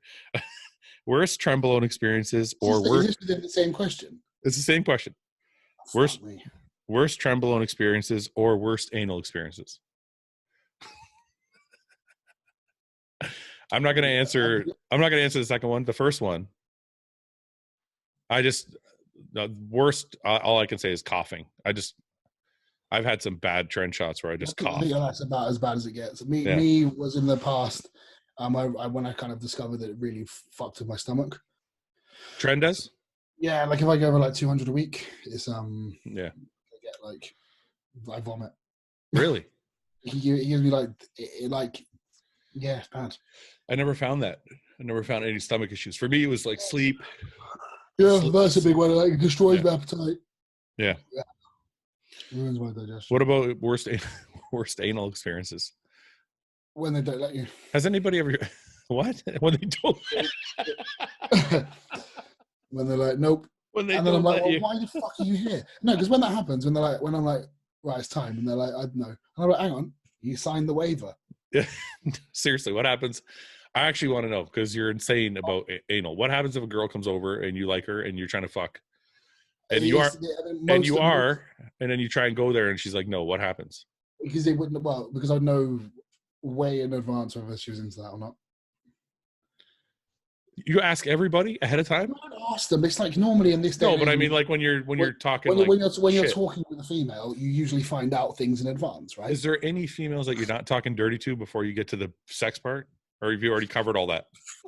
What are you talking about? You just said like you kind of already know. You kind of already know when you get to the bed, and I'm like, it doesn't have to be like pure filth, but I mean, it's like you get to know each other. Things come up in conversation. I'm sorry, man. I'm filth. I dated a lot of girls, and I'm not like, I don't know every time if they're like into fucking anal. No, you don't. Not of course not every time, but if you have got to the point where I have agreed to go on a date, I mean, because I'm not very good at that stuff. I don't do that stuff. Then I know for sure I'm getting them. So you have every fucking girl, you figured it out beforehand? Well, no, I mean, this is getting well out of hand now. You're making out like some kind of like maniacal arsehole. All I'm trying to figure out is, has there ever been a situation where you're there and you tried, and she's like, no. No, because I would never just try. Oh, you clear it with them first? It would have to be, it always has to be like, they have to do it. They have to want it, and I have to know they want it. You've never just tried? Like, you never just tried to sneak it in? No. Not unless not unless I know they fucking love it, the little slut.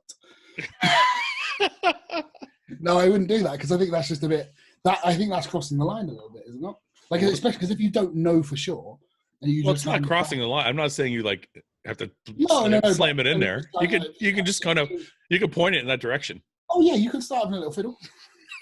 It's called testing the waters, Fouad. You start testing the water. You put your toe in first. So you check I know. You don't put your toe in the arse. I'm talking about when you test actual water. You dip your toe in first. And then when you know... Have you ever gotten a slap? Like not there. Not there. Not that one. No. No. So what's the worst experience? But the thing is, I wouldn't ever do anything that they didn't want to do. You know? Well, like if I wanted to do it, I hope not. If I wanted to do it and they didn't like it, or if they didn't want to, but they let me, and go on, then I wouldn't want to. Well, it's not fun at that point. Exactly. So that's what I mean. It's never a question of me just going to try and slide it in there, because if it hasn't already been instigated and they haven't already said. No, but I'm saying, like, let's say you dip your toe, right? You dip your toe, and she's like, "Get your fucking toe out of the water." Yeah, but then when they turn around and they say, "Give me that fucking toe."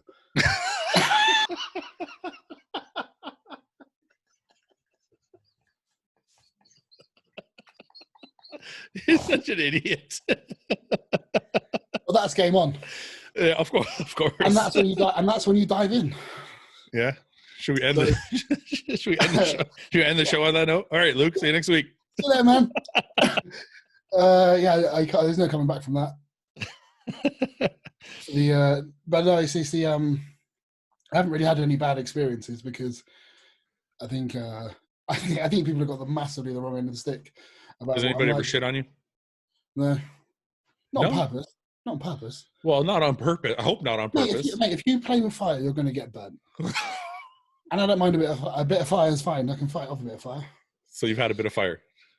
There's been times when there's been a bit of fire. There's been a little bit of, there's been some singeing. Does that suck? No, I don't give a shit. You don't care? Literally couldn't care less. Yeah. Like if that bothered me, I've got a pretty weird. Yeah. It's quite weird. Yeah. You know what you're getting when you go there. Yeah. Yeah. Yeah. All right, let's move on. A couple more. We'll do a couple more just so we can end on like a normal note. Oh my God. Thoughts on Dave Palumbo? What? So that was quite deep. Well, like literally, when I say deep, that's end now. I've just said it's quite deep. Listen, people want to know. People want to know what it's like when you get. It's like, it makes me out like I'm weird, but it's not. No, you know why? It's because most guys can't. Like, I'm married. I can't go on about this kind of stuff. If I was 25, we'd be having a real. If I was in a relationship, if I was in a relationship and she didn't want me, like, and she was like, "Why are you saying that?" I'm like, "Well, you're the wrong girl for me," because that kind of stuff is funny. Yeah, but the difference is, let's say I wasn't married and I was single right now, and we had this podcast, and then I met somebody, and she tried to tell me, I'd be like, "What the fuck, man? This is what I do." Okay, that's absolutely true. Right? Absolutely. But I've been with my wife for 13 years. So now all of a sudden for me to be like, I'm going to share all your secrets. Oh, yeah. No, I get it. And also, I know all your secrets, you dirty. Okay. Let's just do a couple more so we can end on a normal. What are your thoughts on TRT clinics? Is it worth the money? I don't know anything about them. We don't have them here. Oh, no?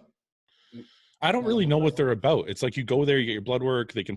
I think they basically can, like. They prescribe. Yeah, they prescribe tests and stuff. I think that's what it is. But I don't feel like it's any. I think a lot of the time it can either be very legit. I think there's two ways of looking at it. They're very legit and they have offer a very good service. Yeah. And it's likely a way for them to be able to sell drugs. Yeah. Legally. A loophole. Which could be very... But they're not doing any harm doing that. There's no harm people going to the doctors to buy their test. I'm sure it's very lucrative, but it's still a little bit of a grey area, I think. Yeah. Okay, let's end on this question because I kind of like this question. I tend to let mediocre or bad workouts ruin the rest of my day. Any tips on how to avoid that pitfall? Make up for it the next day. Right. Shit happens, man. Sometimes shit happens. Right. That's how I feel. It is what it is. You just carry on. You come back the next day. But it also depends how often it's happening. Yes. If like 3 times a week, you're like, oh, that was a shit workout. It depends why it happened as well. But I just mean like if it's happening all the time, then it's something you're doing wrong. Yeah. Like you're not eating right, or you're not sleeping enough, or you're not focused when you get to the gym. But if it's something that happens like once every 2 weeks, I don't know, fuck, bad workouts happen. You move on. Right? I'm in the same mind as you. All right. What are we doing? Are we going to be back next week? Are you gonna miss next week like you did last week? I didn't miss last week. I was waiting for you, and you didn't message me until Friday. You're the host. He says hostile in the background. You're horrible with your text. You're a horrible texter. You're a horrible texter. I am a horrible texter. I didn't realize you're like the worst. You're like you ghost people. You know why? I tell you why. Because of you. You normally text me like 3 a.m, and a lot of the time I'll read it. Like I'll get up for a piss and I'll look at my phone. That's not true. And then I'll put it down. You did, because it happened to me the other night, and I only realized you messaged me about it this morning when you messaged me about doing the show and stuff. Totally not true, because I'm always conscious of the 5-hour difference, and it's also not true because I spoke to Ben about this, and Ben says that you ghost people all the time. No, I don't. Well, you've done it to me many times. No, because no, I don't. Well, next time I text you. A lot of the time, I don't do small talk with people. If that's what you mean. Yeah, I'm not good at that either. Like it's just because it's. What's weird when we text? We don't text for like more than 5 minutes, but then we do I just don't think I'm a big texter. Maybe. I know, but it's weird. I just answer questions. It's like I'm not a big texter. No. Like you and I have spoken on the phone more than we text. I'm the same way, but it's weird because then we do like a 2-hour podcast. Yeah, I just think I don't know. A lot of the time though, you do text me and I'll answer and I'll look at it in the middle of the night and I forget to reply the next day and I completely forget about it. All right. Well, I'll text you next time and we'll get this thing done again, because I think people are like at home doing fuck all and they're asking me for twice a week. Twice a week? Yeah, I don't think we have enough shit to talk about for twice a week, but we have questions to answer, I guess. Yeah, I suppose that sparked up interesting conversation. Jay's doing a podcast now. Nick's Strength and Power is doing a podcast now. Everybody's doing a podcast now. Yeah. Can they compete with us?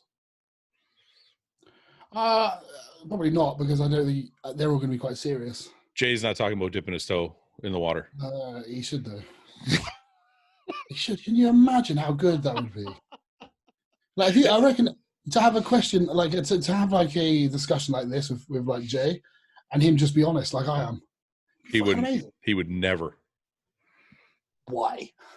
Because Jay has a very, very solid image and brand that he's built. He's not going to throw it away on one podcast. So what? So if Jay was like, if I said to Jay, do you like anal? And he was like, yeah, I love it. That's going to ruin his image. What do you mean?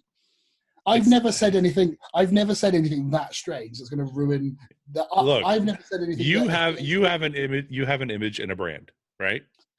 Yeah. But I don't think if Jay had said anything I'd said, I don't think any of it would ruin his image. Oh no, people might like it, but none of what I say is that extreme. No, but it's not the image that he wants to portray. I don't think he gives a fuck anymore. He's retired. He's a retired millionaire. No, I don't think he gives a fuck. Like, oh, I'm going to lose all my shit. I think but I think he's a respectful. Maybe, yeah. You know what I mean? He's above all that shit. I reckon Cedric would. So if we got Cedric on here, it'd be fucking hilarious.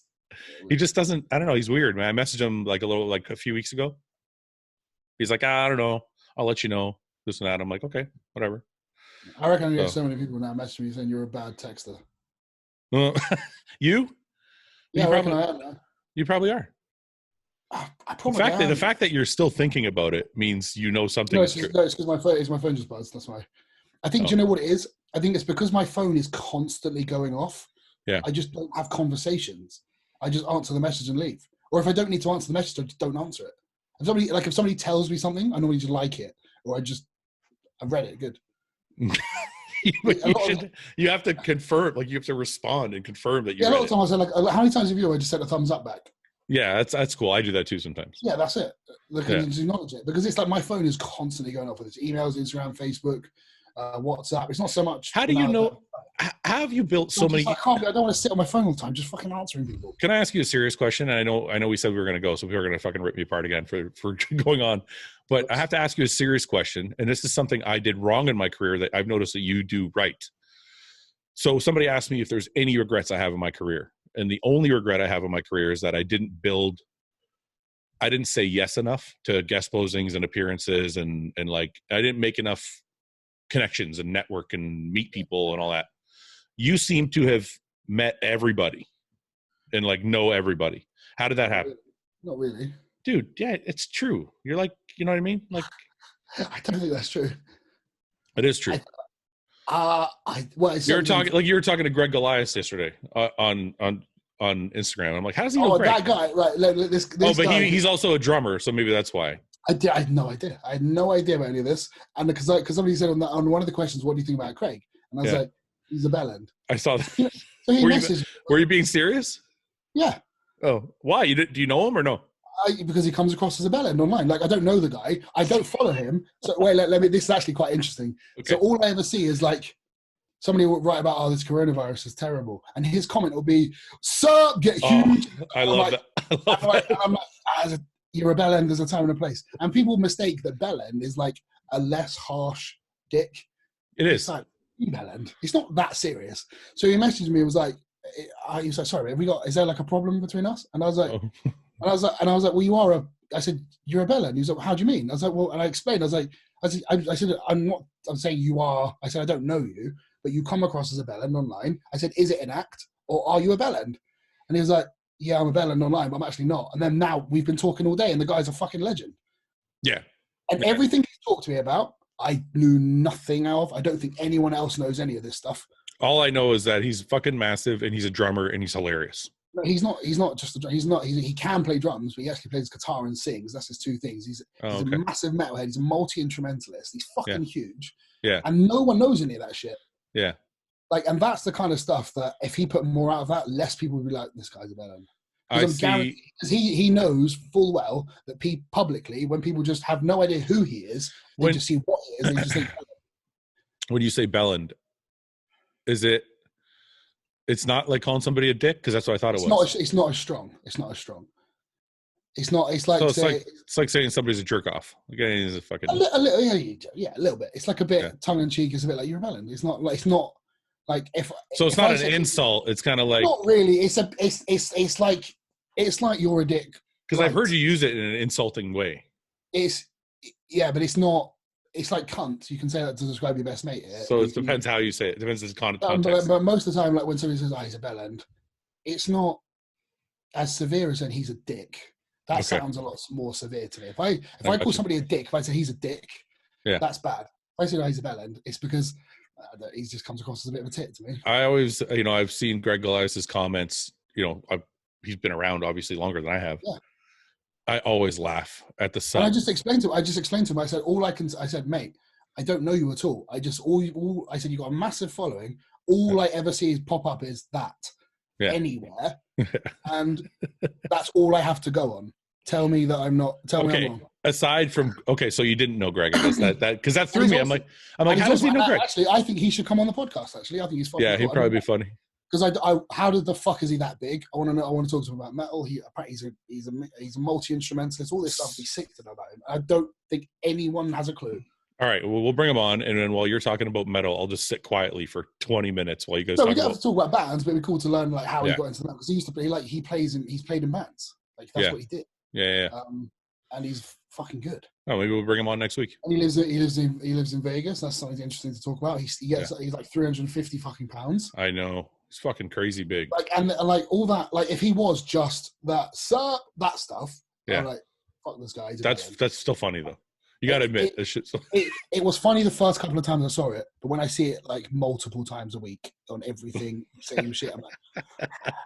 I think it's fucking hilarious. I don't know why. I don't know why it's like always been funny to me. Anyway, I think it's because you're Canadian sense of humor. Anyway, okay. Aside from Craig, I don't know. You just seem to have networked yourself well. Maybe. Is that on purpose? No. Just happens. This is why I have horrendous imposter syndrome. Oh, you think you're fooling everybody?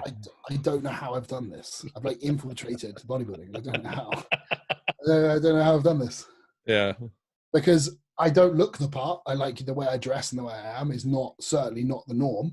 Why? Of course it is. No. I mean, I don't really play the game. I'm quite outspoken. I'm not. You're allowed. People let you get away with more shit though. I don't know why. If I went on, if somebody listen, if I went on and said Craig Elias is a bellend, yeah, it would be a fucking shit show. Yeah, but you know what? But the thing is, he messaged me and said, "What's up?" And I said, I didn't back down. I said, "You're a bellend," and I told him why I think he's a bellend. He's like, "All right, that's fair enough. I'm not a bellend." And then we started talking. And I think that's why I get away with it. Because if I think you're a bellend, I'm not going to all of a sudden be nice to your face. It's like, if I think you're a bellend, you're not. Yeah, I don't do that either. I'm straight with everybody. No, but I think that's where there's this element of respect. Like Nick Trigilli, Dave Palumbo called him a dick when I was on his on RX Muscle, and I was like, and I kind of was like, yeah, Nick's a dick. I didn't really think much of it. And then Nick messaged me, was like, "Why are you calling me a dick?" And then I was like, "Well, you are a dick. That's what you do. That's how you. Yeah. That's how you portray yourself on purpose." And he's like, "Yeah, you're right. Okay, yeah, cool." Yeah, but that's my point. Yeah, you're right. That wouldn't happen to me. Yeah. People have a problem if I say shit. It's just, I'm telling you, it's the English. Do you know what I think it is? It's the accent or something. It might. Well, no, because I'm typing, and he thought. He can hear your voice. Yeah, but Craig thought I was Canadian. Oh, did he? Yeah. Oh, okay. So it's I don't know what it is. I just think, I think I just try and stick to my guns. Of like, if I think something, I very rarely think somebody's a dick for no reason. Yeah. So if I thought Craig was a dick for no reason, or a bellend or whatever, and he messaged me, I was like, "Wait, what's up?" And I was like, "Honestly, I'm just grumpy." But because I had something to say, I was like, "This is what you're like on social media." He was like, "Well, yeah, I can see why you think that," but he's not. Yeah. He's actually a cool guy. Yeah. I think I'm a bellend. I've said this on the air before. Didn't know me, and I saw me. Yeah. And I saw my Instagram, and I saw everything I do. I would probably hate me. I probably think I was the biggest prick ever. No, I don't. That's my whole point. Is you're allowed to get away with shit. Because I am one. Because I am one. Because you're a what? A prick. Yeah, but you're allowed to get away with it. That's my point. Does Ricky Gervais. Ricky Gervais gets with that kind of... Yeah, it's the English thing, I think. I think it's because he's English and he's a prick and he doesn't care. And he's never... Like, he can say something that's really horrendously offensive, and then when everyone gets offended, he goes, whoa. And then he explains it, and then you're like, oh, it's actually not offensive. It's quite... But even if they are offended, he still doesn't give a shit. Exactly. He said, and then he says, if you're still offended, that's on you, you fucking muppet. Yeah. But it's such a fucking weird thing. I know, but it's actually quite... I mean, I think I might start calling people out that I think are bellends more often, because it turns out Craig's awesome. And if there's other people... So if there's other people out there that I think is a bellend, I'm going to tell them, and they actually might inbox me and be like, "What's up?" And they might be cool as shit. And what if they don't inbox you? What if they're like, "You're a fucking douche. Go fuck yourself." then they are a bellend, I guess. But you started it. Yeah, I know. I know. It's a conundrum. That's good. I'm going to have to work out the kinks on that one. You just completely reversed your... I did, yeah. That just backfired massively. Like, when I said it, I was like, yeah. And when I said it, I was like, that's so stupid. What the fuck's wrong? But we just saw your brain working in real time. Yeah, I think I'm hungry as well. Yeah, we should go. I think with the whole bellend thing, I think it takes one to know one, and I would consider myself one. Yeah. Simply. So, and most people think I'm pretty into, like, people always say, "Oh, he's got a really angry face, he's this, that, and the other." When I'm sat here not talking, they make an assumption about me until they talk to me. And I wrongly made an assumption that Craig was like that based on everything I've ever seen of him ever. But he's actually not that way at all. He's a cool guy. So is there a learning experience in here somewhere for people that are listening? None, I don't think. I think if you think someone's a bellend, don't say anything. Tell them, because they might not be. That's a bad. Might end up being mates. Or they might tell you to go fuck yourself, and it's a bad idea. But in all honesty, like, I had no idea about any of that stuff about Craig, and he's genuinely a fucking nice guy. Yeah, maybe we'll have him on next week. I do apologize. I made a wrong assumption, which is easily done. I thought you knew him, because I'm like, why is he? He must know him. You know what I mean? When I saw you write that, I'm like, he must know him. He wouldn't just say that. No, I would, and I did. Oh, you're fucking weird. All right. Although in my defense, it was 3 or 4 in the morning, and I was wide awake for 3 or 4 hours, and I was like, please let me sleep. Actually, before we go, I was going to ask you that too. So your sleep issues, is it because do you go into like a carb sleep? No. I didn't eat anything. It was just last night. I just fell asleep on the sofa between like 8 and 10. It didn't have anything to do with eating? No, went to bed at 11, and then just woke up at about 1 and just couldn't sleep. Yeah, it sucks. It happens to me sometimes. It's like my sleep, it just interfered with my night's sleep. Yeah. There's nothing really wrong, but then when you're lying in your bed and all you have is your phone and your head, you can start overthinking shit. Yeah, we'll wake up the missus. How'd you know I didn't? So I talked to you after you dipped your toe. That's what you're saying. Just dip my toe. Just make us stay asleep. Okay. All right. Go eat. I'll talk to you next week. All right. Cool. See you, man. Hey guys, thanks for watching. Please subscribe, share with your friends, and like the video. And if you get a chance, check out the description for all the different links to all the different places you can find Hostile and myself. And lastly, check out hostile.com for our new line of supplements and all of our apparel and gear. Thanks again for watching.